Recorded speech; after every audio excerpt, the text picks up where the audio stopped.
शिंदे विरुद्ध नाईक हा वाद पुन्हा पेटणार का अशी चर्चा आहे। शिंदेंच्या बालेकिल्ल्यामध्ये भाजपकडून नाईक कार्ड खेळलं जात आहे। आगामी निवडणुकांकरता गणेश नाईकांकडे जबाबदारी आहे। गणेश नाईक ठाण्याचे निवडणूक प्रमुख आहेत। भाजपकडून ठाणे, कल्याण, उल्हासनगरसह 7 विभागांची जबाबदारी गणेश नाईक यांच्याकडे असेल।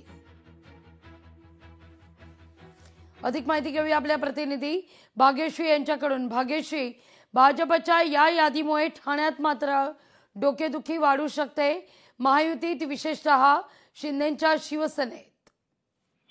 नक्कीच राघवी, आपण बघतोय की निवडणुकांच्या पार्श्वभूमीवर अत्यंत हालचाली ज्या आहेत, राजकीय घडामोडी ज्या आहेत, त्यांना वेग आलेला पाहायला मिळतोय।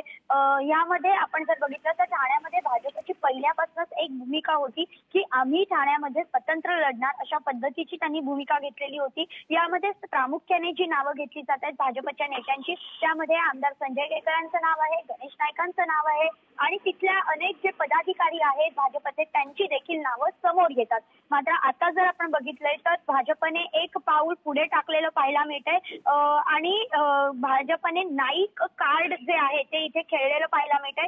गणेश नाईक यांना ठाण्याचा प्रभारी करण्यात आलंय, तर संजीव नाईक यांना नवी मुंबईचा निवडणूक प्रमुख म्हणून करण्यात आलेला आहे। आता ठाणे जिल्ह्याचा जर विचार केला तर जेवढं शिंदेंचं वर्चस्व तिथे आहे, तेवढंच भाजपचं देखील काही ठिकाणी वर्चस्व पाहायला मिळतं।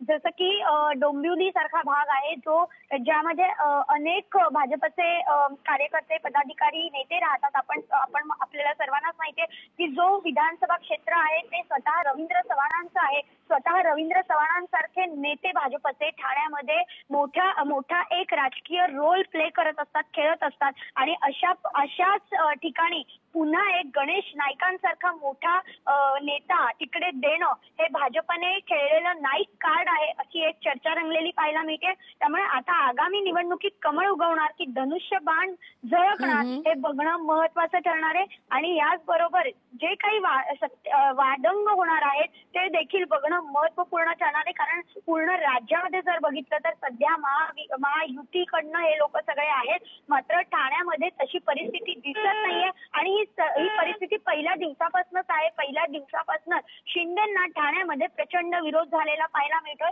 त्यामुळे एकीकडे शिंदे तर दुसरीकडे जवळपास सगळ्याच पक्षातील नेते, ज्यामध्ये अगदी आपण जितेंद्र आव्हाडांचंही नाव घेऊ शकतो, ज्यामध्ये आपण संजय केळकरांचं नाव घेऊ शकतो, भाजपचे नेत्यांची सगळ्या नावं घेऊ शकतो आणि या व्यतिरिक्त शिवसेनेचे नेते राजन विचारे यांचं नाव घेऊ शकतो। त्यामुळे एकीकडे शिंदे आणि दुसरीकडे सगळे पक्ष, अशा पद्धतीचं एक कुठेतरी शिंदेंना कोंडीत पकडण्याचं जे काम आहे ते ठाण्यामध्ये सुरू असल्याचं पाहायला मिळतंय आणि अशीच सध्या चर्चा देखील रंगलेली पाहायला मिळते। लागली अगदी भाग्यश्री, धन्यवाद तुम्ही दिलेल्या एकूण सविस्तर माहिती करता।